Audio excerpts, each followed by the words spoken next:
Hey y'all, welcome back to the Magic Mark Science Hour, where we mix fun science experiments with truths from God's Word. You'll want to stay through the very end of this one, as I have an important question to ask you. So this is episode 2, and we are out to answer the age-old question, do raisins really dance? I've been told that they do. When I was a kid, I knew of some raisins that not only danced, but they sang too. They were called the California raisins. For those of you who don't know who they are, check this out.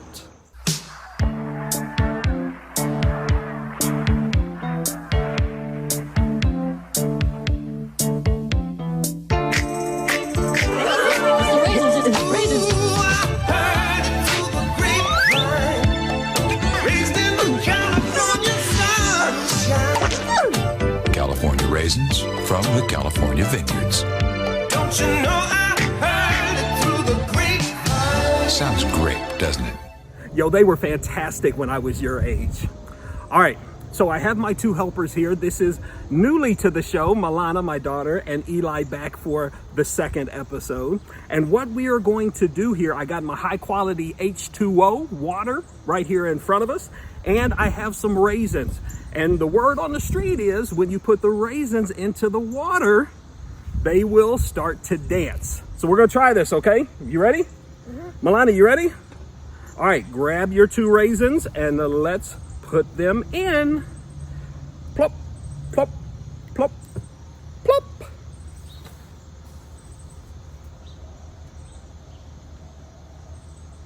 What's going on?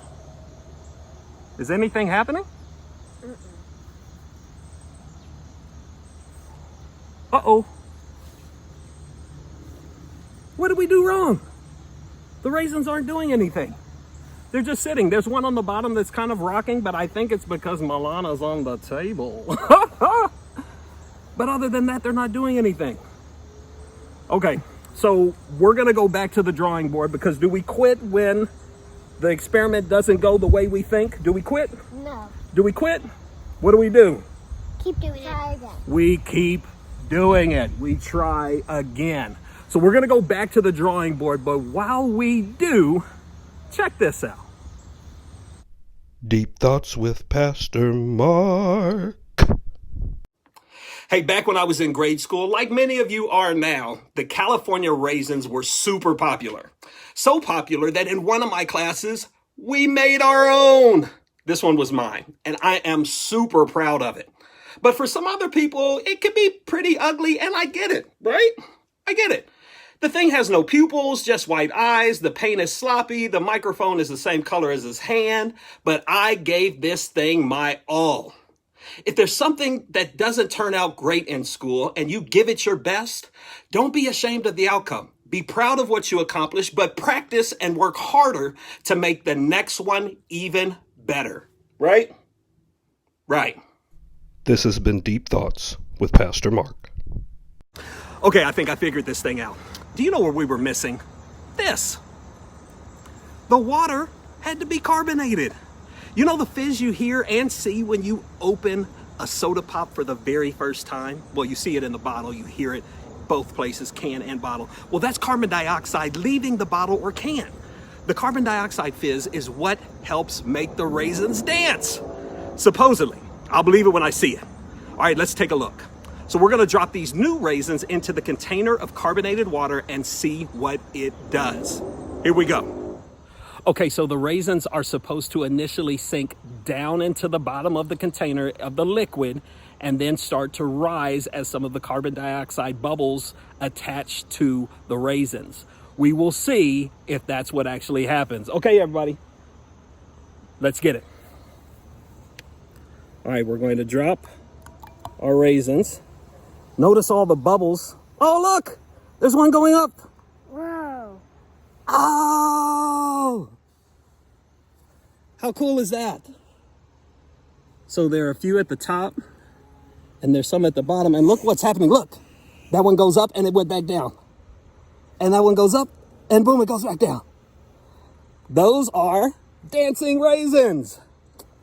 So do you know why this is happening? So the carbonated water releases carbon dioxide bubbles. By the way, if you didn't know, carbon dioxide is what we humans breathe out after we breathe in oxygen. So I noticed the bubbles of carbon dioxide are sticking to the outside of the raisin. So the overall volume or size of the raisin will increase as the bubbles attach to it, which will eventually make the raisin overall less dense than the liquid, and it should rise as it's doing.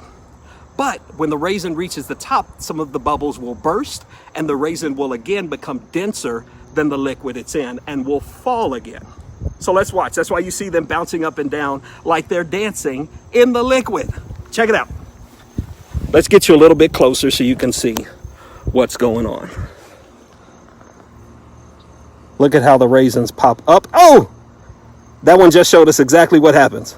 It gets up to the top, loses some of its bubbles, and then boom, back down. But then boom, back up.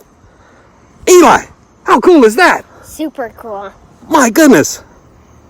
Raisins actually do dance in water. It just needed to be carbonated water. Duh. Awesome. Well, I guess that answers the question, do raisins really dance? Absolutely they do. Did you guess correctly? Mm-hmm. Did you think they were going to dance? Mm-hmm. Did you? You know who in the Bible liked to dance? Who? David. David. Yes, of David and Goliath fame.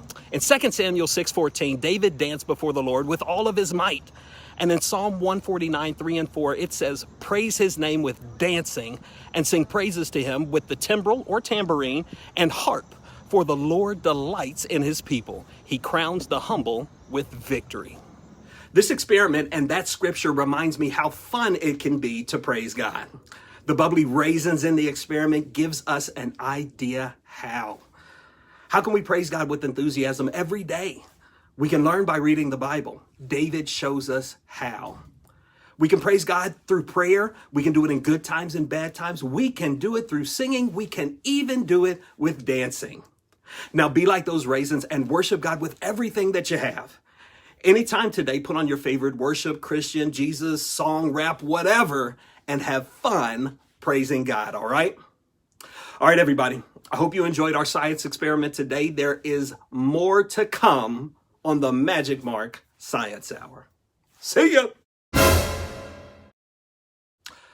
I have a question for all of you. It's the eternal question some of us have about the humble raisin. No matter if you're watching this live or later, I need you to put your answer in the comments below. Y'all ready? Do raisins belong in carrot cake? Boom! It's a huge deal in a lot of places, so let me know what you think. I will tally up the votes later and go live with the winner this evening at 6 p.m. Bye.